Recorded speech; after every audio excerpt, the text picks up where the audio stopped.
Perkenalkan, nama saya Putri Diah Pemiliana, SST MKM, NIDN 0123048705. Saya sebagai dosen tetap di Akademi Kebidanan Baruna Husada Sibuhuan, dosen pengampu mata kuliah Kesehatan Reproduksi dan Keluarga Berencana dengan kode mata kuliah BD 205 dengan bobot 4 SKS, yaitu 2 teori dan 2 praktek. Di sini saya akan menjelaskan deskripsi mata kuliah yang saya ajarkan, yaitu mata kuliah Kesehatan Reproduksi dan Keluarga Berencana, yaitu di sini deskripsinya memberikan kesempatan kepada mahasiswa untuk memahami konsep hak-hak kesehatan reproduksi, faktor-faktor yang mempengaruhi kesehatan reproduksi, kemudian upaya pencegahan dan deteksi dini, serta memberikan asuhan keluarga berencana. Adapun capaian pembelajaran mata kuliah ini, yaitu mengikuti perkuliahan ini, mahasiswa mampu membuat asuhan kebidanan secara efektif, aman dan holistik dengan memperhatikan aspek budaya terhadap kesehatan reproduksi dan keluarga berencana. Materi yang akan saya sampaikan pada mata kuliah Kesehatan Reproduksi dan Keluarga Berencana ini ada terdiri dari 8 poin. Yang pertama yaitu konsep kesehatan reproduksi, kedua yaitu konsep gender dalam kesehatan reproduksi perempuan, ketiga, isu kesehatan perempuan. Keempat, masalah-masalah kesehatan reproduksi yang terjadi pada siklus reproduksi. Kelima, deteksi dini gangguan kesehatan reproduksi. Keenam, asuhan kebidanan pada perempuan yang berkaitan dengan sistem reproduksi dalam perspektif gender. 7, konsep pelayanan keluarga berencana. 8, asuhan kebidanan pada keluarga berencana. Sistem pembelajaran yang dilakukan dalam proses perkuliahan di Akademi Kebidanan Baruna Husada Sibuhuan ini yaitu dengan cara tatap muka dengan menggunakan berbagai metode pembelajaran yang diberikan pada mata kuliah Kesehatan Reproduksi dan Keluarga Berencana, yaitu kita menggunakan role play, seminar, ceramah, diskusi, dan praktikum di laboratorium. Bagaimana di sini cara kita agar perkuliahan ini berjalan dengan baik dan materi yang kita sampaikan dapat diterima baik oleh mahasiswa, yaitu kita melakukan interaksi dengan mahasiswa dengan teknik komunikasi 2 arah, yaitu di sini memungkinkan mahasiswa bertanya jika ada materi yang belum dipahami. Dan di sini juga menguntungkan bagi saya sebagai dosen, di mana saya akan mendapatkan dan mengecek seberapa jauh materi yang saya sampaikan dengan cara memberikan pertanyaan-pertanyaan tentang materi yang saya bawakan. Dan terakhir adalah asesmen di Akademi Kebidanan Baruna Husada Sibuhuan ini sudah mempunyai penilaian yang standarisasi dan ditetapkan dengan memberikan bobot, yaitu 20% dengan nilai penugasan pribadi ataupun kelompok, 20% dengan nilai UTS, 20% dengan nilai UAS, dan 40% dengan nilai praktek. Nah, penilaian di sini itu diberitahukan di awal pertemuan. Hal itu dilakukan guna mencegah komplainnya mahasiswa untuk memasukkan unsur juga observasi tingkah laku mahasiswa yang membangun pribadi mereka menjadi yang tidak hanya berkompeten tetapi menjadi yang berakhlak, jujur, dan disiplin. Baik, demikianlah deskripsi mata kuliah yang saya bawakan. Selanjutnya kita saksikan proses pembelajaran di kelas melalui video. Saya ucapkan terima kasih. Assalamualaikum warahmatullahi wabarakatuh. Selamat pagi.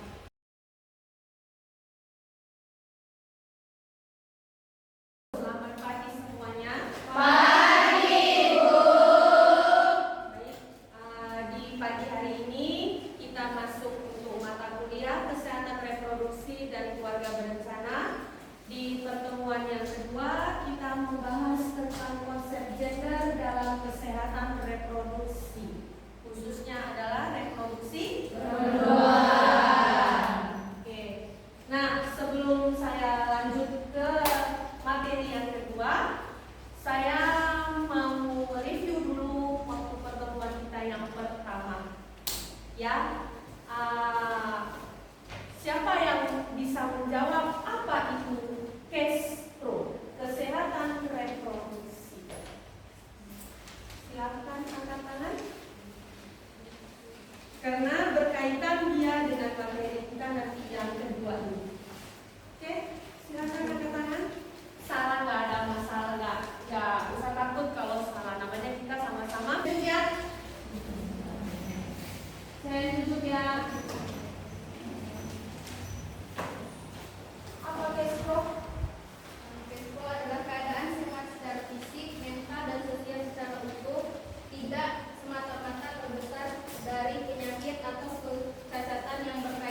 apa itu seks, apa itu gender.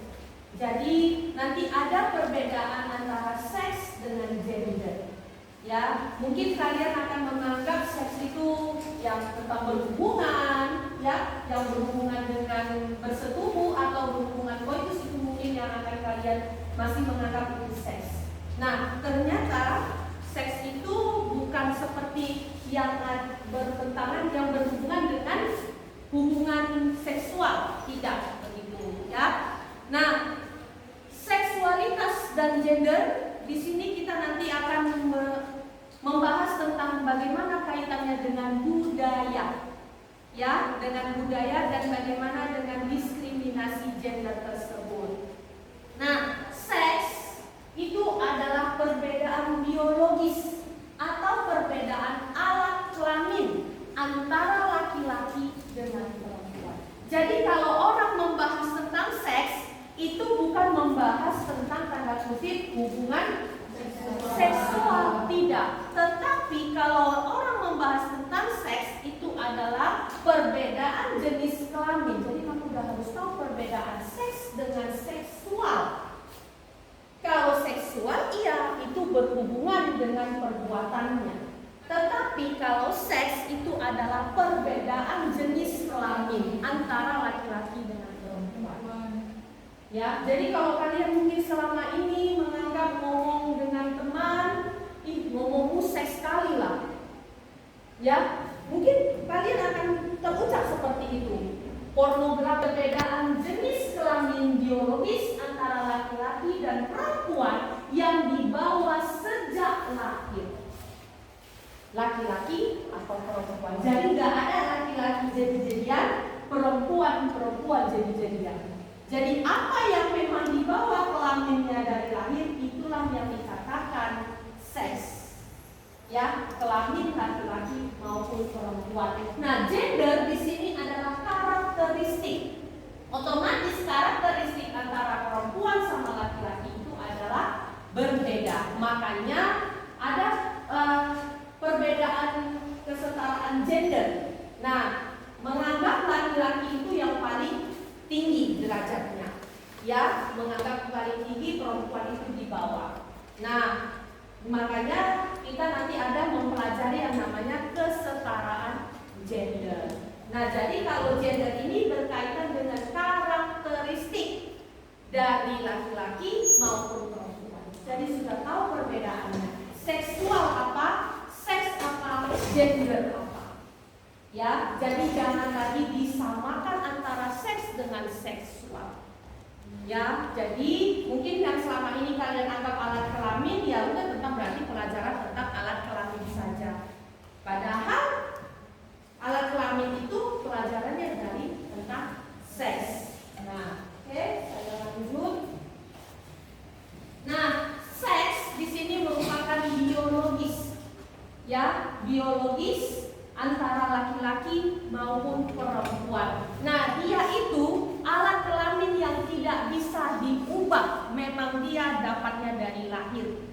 Ya, yang tidak bisa diubah kodratnya laki-laki diubah menjadi kodrat menjadi perempuan. Tidak bisa. Walaupun dengan zaman teknologi sekarang alat kelamin itu bisa diubah. Tetapi organ reproduksi di dalam tidak. Ya, jadi kalau laki-laki dia mau berubah alat kelaminnya jadi vagina, bisa. Tetapi rahim tidak. Ya, organ reproduksi yang di dalam, baik itu tuba, falopi, ovarium, uterus, semuanya itu tidak. Hanya yang ada adalah yang diganti kelaminnya aja menjadi vagina. Gitu. Bisa karena apa? Kecanggihan alat sekarang. Tetapi secara kodratnya itu sebenarnya tidak bisa dirubah. Apa yang memang kita dapat dari lahir, ya itu. Oke? Nah, kalau perkara misalnya dia lahir laki-laki, tapi dia agak sedikit melambai kalau kamu lihat laki-laki, nah itu dari gennya. Lebih dominan dia ke gennya si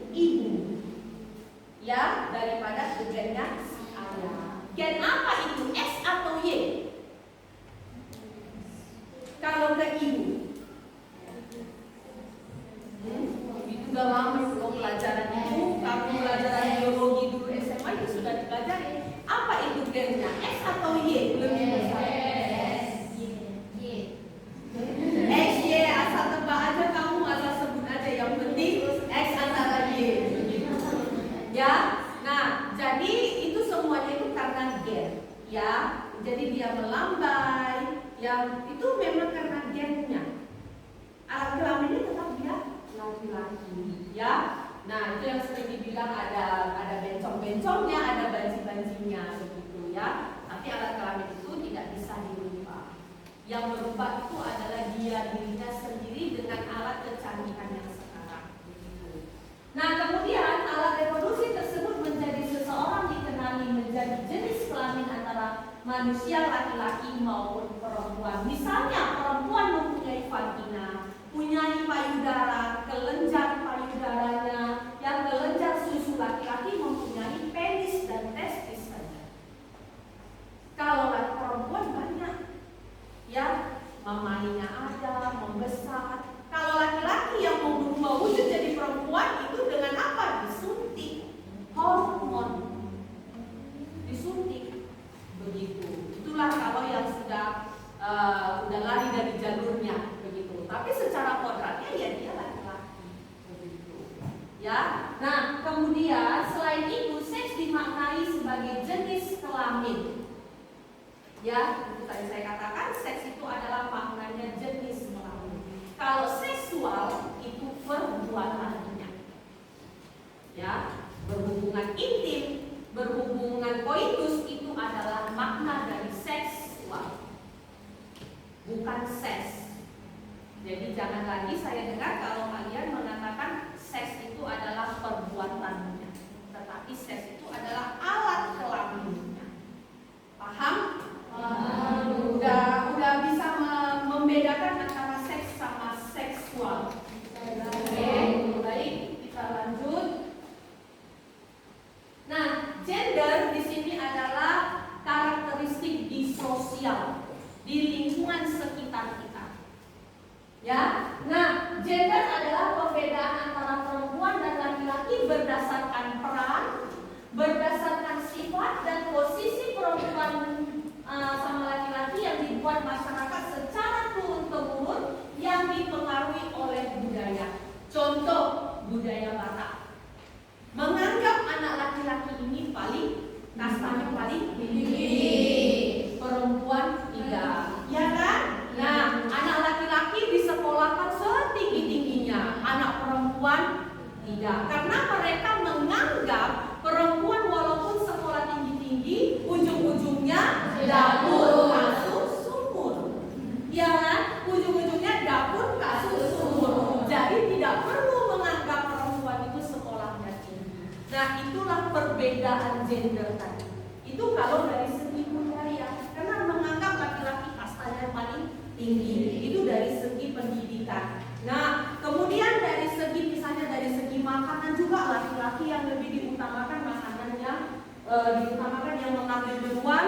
Ya, kita misalnya menyediakan makanan di rumah untuk makan, laki-laki duluan yang disuguhkan. Benar nggak? Benar. Mungkin di suku kalian juga ada yang seperti itu, tapi karena saya bersuku Batak, saya lebih tahu dominan itu adalah suku Batak yang seperti itu. Tapi mungkin semua budaya hampir seperti itu. Jadi diutamakan makanan itu diberikan untuk laki-laki. Ya, iya. Misalnya ada acara apapun itu, laki-laki duluan yang disuruh ambil makanan. Perempuan makan dengan sisa-sisanya saja, ya kan? Nah, itulah yang harus sebenarnya tidak boleh itu seperti itu. Karena memang ada kita kesetaraan gender. Ya, karena belum tentu laki-laki itu bisa melakukan pekerjaan yang dilakukan wanita. Karena wanita bisa melakukan pekerjaan, satu waktu dalam 3 pekerjaan. Bisa. Sambil masak, sambil nyapu, sambil gendong anak, bisa. Laki-laki tidak bisa. Dia hanya bisa fokus satu pekerjaan saja. Itu laki-laki. Tapi mereka menganggap diri mereka itu paling hebat, paling kastanya paling tinggi, begitu. Ya kan? Makanya kalau udah lagi anak laki-laki yang memang mengutamakan budaya anak laki-laki paling wow, itu sangat dibanggakan. Ya kan? Kalau perempuan tidak, begitu. Paling tidak bisa seperti itu karena sekarang sudah ada yang namanya kesetaraan gender. Nah, gender di sini disebut juga jenis kelamin sosial yang dibentuk oleh masyarakat. Karena sebenarnya yang mengagung-agungkan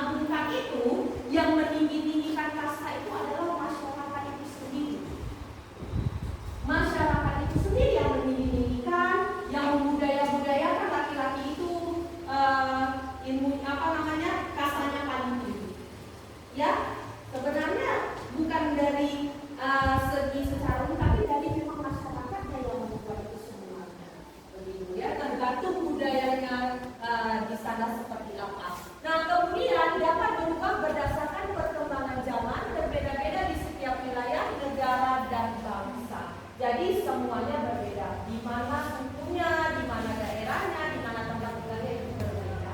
Ada yang menganggap semua sama. Kalau di suku Padang itu perempuan paling tinggi. Bahkan perempuan bisa membeli itu kalau suku Padang. Dia yang melamar, dia yang membeli laki-laki, dia yang meminang laki-laki. Itu suku Padang. Ya, saya tahu ya, tapi kalau suku lain saya kurang tahu. Nah, seperti itu gitu. Jadi laki-laki malah dianggap kastanya paling rendah gitu. Jadi laki-laki, makanya kalau di suku Padang itu, kalau laki-laki itu hanya datang hanya bermodal dengan baju di badan saja. Makanya kalau dia ada pertengkaran perceraian, dia keluar dari rumah tidak bisa bawa apa-apa karena dia dibeli sama perempuan. Tetapi itu budaya Padang yang Pariaman yang saya tahu. Ya kan, tidak semua Padang. Kalau Padang kotanya enggak, tapi Padang Pariaman yang tahu saya membeli si laki-laki. Makanya itu tadi perbedaan di setiap wilayah, setiap daerah itu berbeda-beda. Oke, kita lanjut. Materi yang saya berikan, siapa yang kurang jelas, yang mau bertanya boleh angkat tangan.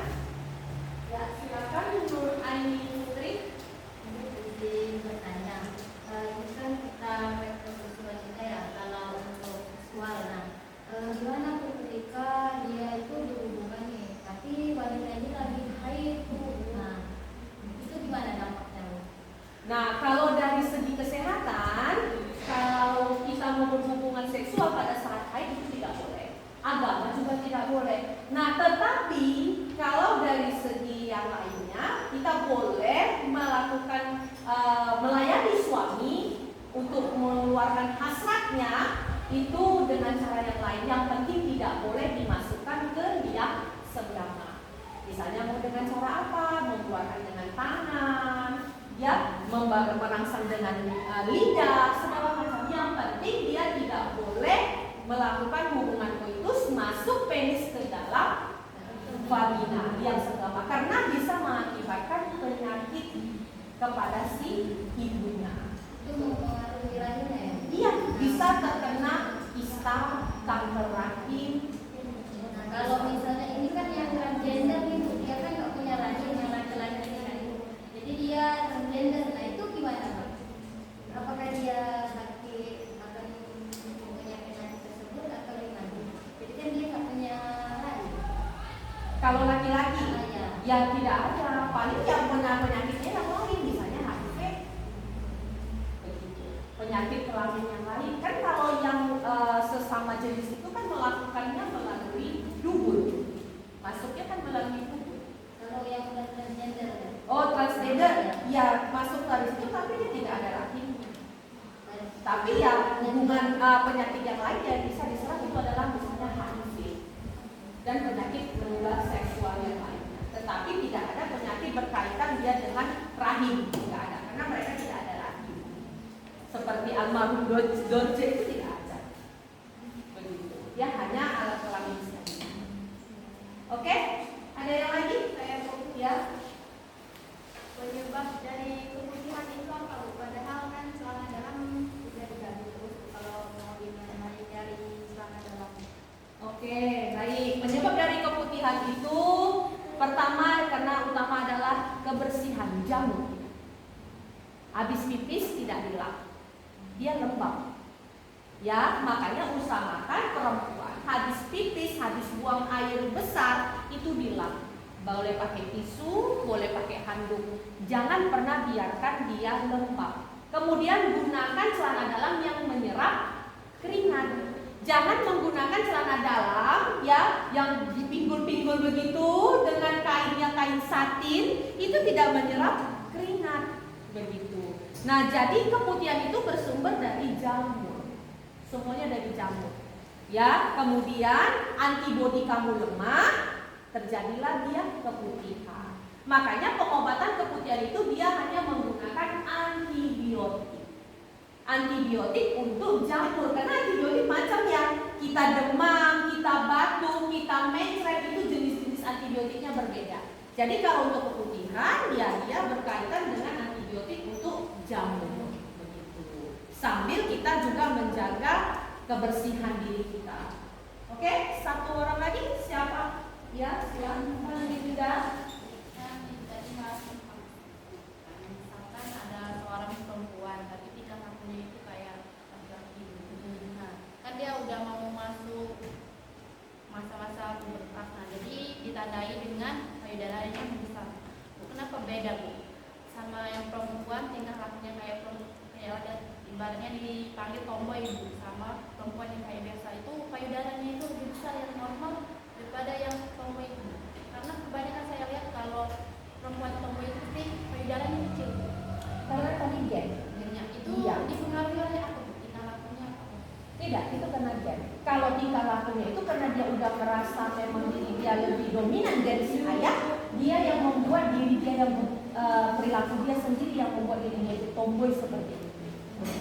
Itu dia sendiri yang membuat, sama kayak yang tadi laki-laki menjadi kayak perempuanan, melambai-lambai, itu dia sendiri yang merubah diri dia karena perilaku dia sendiri, bukan karena dari dalam tubuh. Dari dalam tubuh itu karena dari faktor gennya lebih dominan ke gen siapa. Bisa, kalau perilaku dia itu yang bisa kita hilangkan. Walaupun dia misalnya memang tampilannya tomboy, tapi kita rubah, itu kemauan dia sendiri. Seperti itu kan biasanya berhubungan dengan lesbi jadinya dia. Ya kan, dia yang jadi laki-lakinya, dia stopnya sama si perempuan. Ya kan, dia cari perempuan yang ayu, yang anggun untuk jadikan pacarnya, karena dia gak selera dengan laki-laki. Itu semua adalah penyakit. Penyakit itu bisa diobati. Ya, semua bisa diobati karena dari kemauan dari dia sendiri. Yang penting dia tahu kodrat dia adalah perempuan. Dia kodratnya bukan laki-laki. Oke? Jadi tingkah lakunya dulu disifat baru misalnya. Iya, betul. Oke, baik, sudah 3 orang yang menjawab pertanyaan dari yang mengajukan pertanyaan dari saya. Nah, jadi saya simpulkan materi kita yang kedua ini ya. Jadi perbedaan antara seks, seksual dan gender itu sudah jelas perbedaannya. Seks itu adalah jenis kelamin yang berkaitan dengan biologis laki-laki dan perempuan. Kalau seksual itu